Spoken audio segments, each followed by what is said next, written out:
Quel est votre adjectif pour qualifier ce discours? Vous en avez entendu beaucoup. Lucide et réaliste. Il a bien conscience de l'état de la France et des défis, des importants défis à relever. Et je crois que tout au long de son discours, il a fait preuve d'une grande humilité. Sans prétention, il a exposé quelles allaient être les différentes priorités, ces différents chantiers. Et je crois que de sa personnalité, on va pouvoir justement travailler pour être utile à la France et aux Français.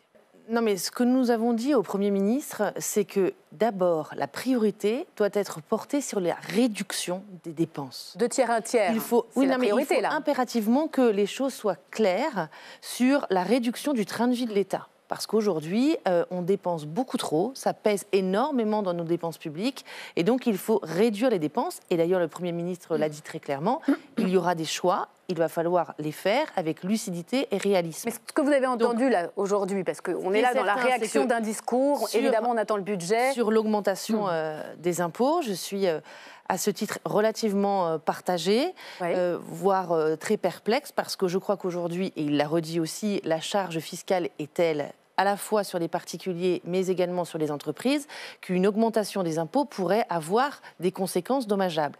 Pour autant, il l'a quand même redit clairement, la priorité, et vous en avez diffusé l'extrait, était aussi mise sur la réduction des dépenses, et c'est ce sur quoi nous travaillons. Nous avons dit, et le président de la droite républicaine l'a redit, Laurent Wauquiez, que nous allions présenter justement un plan d'économie. Oui, les Français s'inquiètent un peu. Il y a aussi les services publics, la santé, l'éducation. Donc... Non, mais ça veut dire des choix, et ça veut dire un réalisme par rapport aux dépenses qui sont aujourd'hui opérées pour l'État. Vous savez, moi, je me bats tous les jours pour maintenir des classes. Non, mais je vais vous en donner. Moi, vous savez, je me bats tous les jours pour maintenir des classes dans mon département qu'est l'Anjou.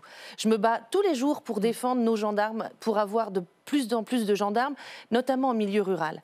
Mais je vois aussi la charge administrative qui pèse sur nos chefs d'entreprise.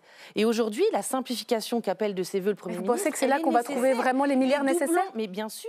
En regardant et en faisant l'état des lieux, en faisant des choix avec réalisme et lucidité, on arrive à trouver parce qu'on peut faire c'est pas réaliste, avec vous ne vous rendez pas compte des sommes. Allez, s'il vous plaît. À l'intervention précédente, il a dit qu'il voulait dialoguer. Il a mis les choses sur la table, les sujets prioritaires.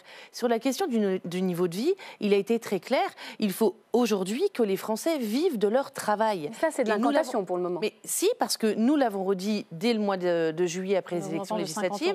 Nous l'avons redit au Premier ministre et il l'a redit également en réponse après sa Donc peut-être un allègement des charges sur les bas salaires, la désmicardisation que vous aviez amorcée les entreprises. Dans la sécu, non, mais la réalité, c'est que vous mélangez tout, vous ne voulez que de toute manière, Lucie Castet à Matignon, il n'y a que ça qui vous importe. La réalité, c'est qu'aujourd'hui, les Français ne vivent plus de leur travail. Les agriculteurs, et notamment le sujet de loi d'orientation agricole, est très important, parce qu'aujourd'hui, et il en a parlé, la question de la surtransposition des normes, qui est énorme dans ce pays par rapport au niveau européen, est drastique et dramatique en réalité. Et ça a un effet sur le niveau de vie? Bien sûr, parce que quand vous libérez les entrepreneurs, vous avez une capacité pour les chefs d'entreprise, pour les salariés, de dégager des marges de manœuvre, notamment sur les questions agricoles. Lorsque vous avez des mauvaises saisons, comme ça a été le cas cette année, vous pouvez avoir la possibilité de dégager. Et ça, c'est d'ailleurs un des gros volets du projet de loi agricole qui va revenir sur le métier. C'est nécessaire de libérer les énergies. Bon, là, le gouvernement est renversé. Ce que vous dites n'est pas juste, ce n'est pas vrai. Le Rassemblement national n'a absolument pas cette capacité. Non, parce qu'à ce moment-là, la gauche voterait la censure. Le nouveau Front populaire. Pardon, vous m'avez mal écouté, je vous ai dit si vous vous mettez d'accord. Le vote des deux extrêmes qui peut effectivement...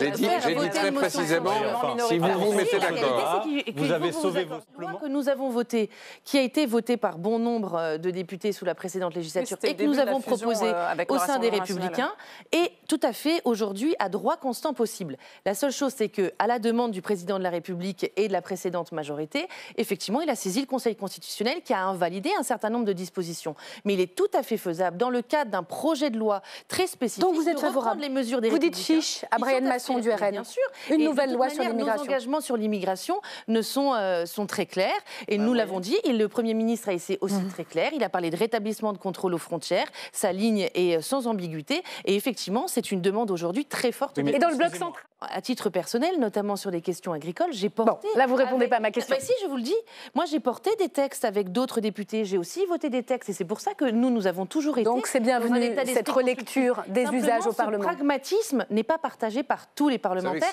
et notamment par tous les élus de la nation. Il suffit simplement de se comporter en élu de la nation pour vouloir avancer. Plus macronistes d'hier ne sont aujourd'hui plus macronistes. Vous voyez, donc, sur cette nouvelle